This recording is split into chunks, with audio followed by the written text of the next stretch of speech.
Para jemaah sekalian, kita akan masuk pada masa yang istimewa. Masa yang bahkan Rasulullah SAW sendiri menyampaikan marhaban. Ya. Jadi Nabi tidak pernah mengatakan marhaban kecuali khusus untuk Ramadan. Ya. Kalau yang lain-lain itu disampaikan keutamaannya secara umum. Tetapi kalau Ramadan, Nabi menyampaikan marhaban. Rasul dalam sebuah riwayat mengatakan marhaban bil mutahhir. Selamat datang yang maha membersihkan. Itu ucapan Rasul SAW.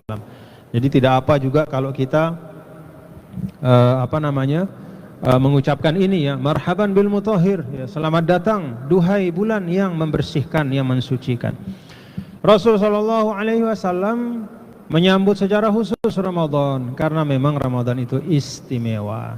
Nah, bapak-bapak saudara, kalau Nabi mengistimewakan Ramadan, maka itulah petunjuk hidayah bagi kita. Itulah sunnah Rasulullah SAW.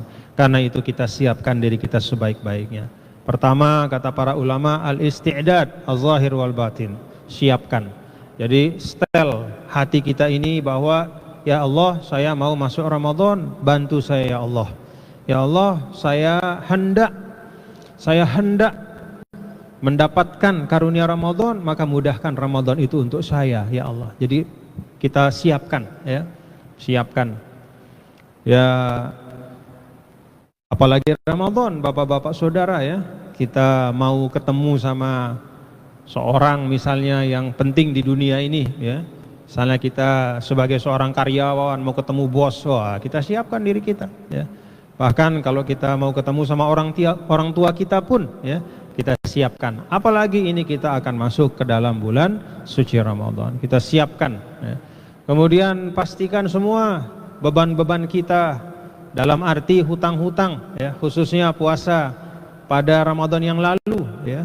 Mungkin ada yang tidak dipuasakan karena rukhsah ya, entah itu karena sakit atau musafir ya, atau tiba-tiba pingsan suatu hari Ramadan sehingga akhirnya batal puasanya. Nah, ganti.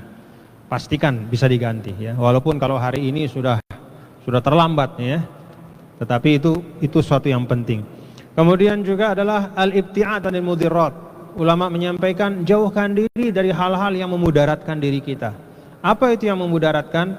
Yang membuat fisik kita lemah menjelang Ramadan ya, membuat fisik kita lemah menjelang Ramadan. Jangan mengkonsumsi hal-hal yang membuat Ramadan kita terganggu, puasa kita tidak khusyuk ya. Misalnya menjelang Ramadan, wah makan makanan yang enak, tapi misalnya tinggi kolesterolnya sehingga begitu masuk Ramadan, alamas sakit. Jangan. Ibti'ad anil mudirrat.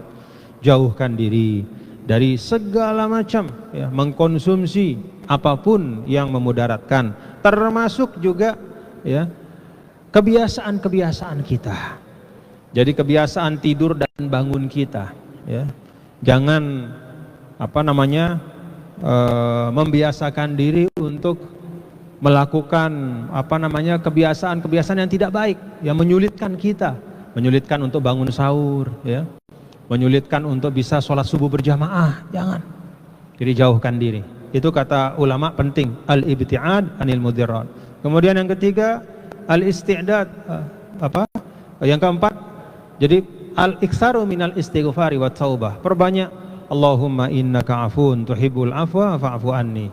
Itu doa yang diajarkan oleh Rasul kepada Sayyidah Aisyah pada bulan Ramadan. Tapi ulama mengatakan itu juga adalah sebaik-baik persiapan ya, untuk masuk ke dalam bulan suci Ramadan. Allahumma innaka afun tuhibbul afwa fa'fu anni. Kemudian banyak-banyak kata ulama membaca Sayyidul Istighfar. Allahumma anta rabbi la ilaha illa anta khalaqtani wa ana abduka wa ana ala ahdika wa wa'dika mastata'tu a'udzubika min syarri ma sana'tu abu'u laka bi ni'matika alayya wa abu'u bi dzambi faghfirli fa innahu la yaghfiru dzunuba illa anta.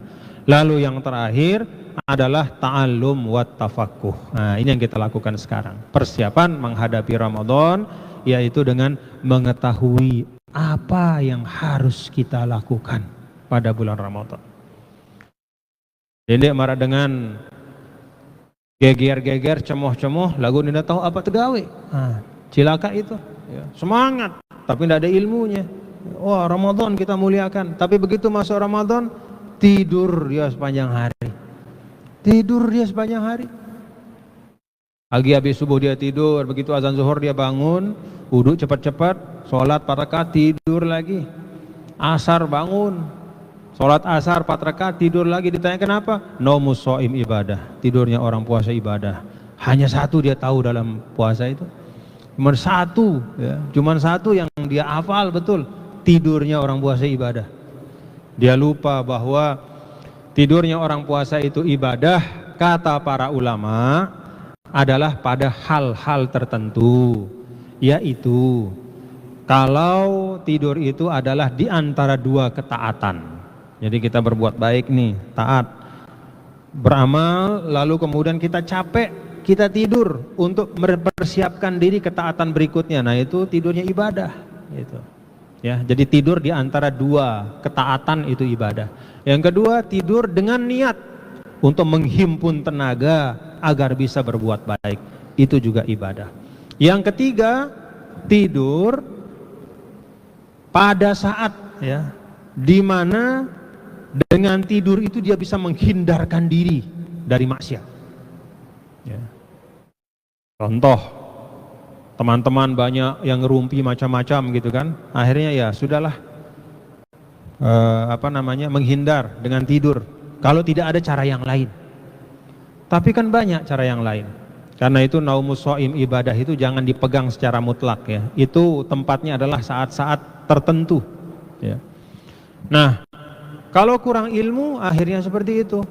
Setiap detik Ramadan itu berlalu tanpa ada kemanfaatan yang maksimal. Karena itu masukilah Ramadan, kata ulama, persiapan paling penting adalah tafaqquh, ta'allum, mengerti apa yang harus dilakukan pada bulan Ramadan.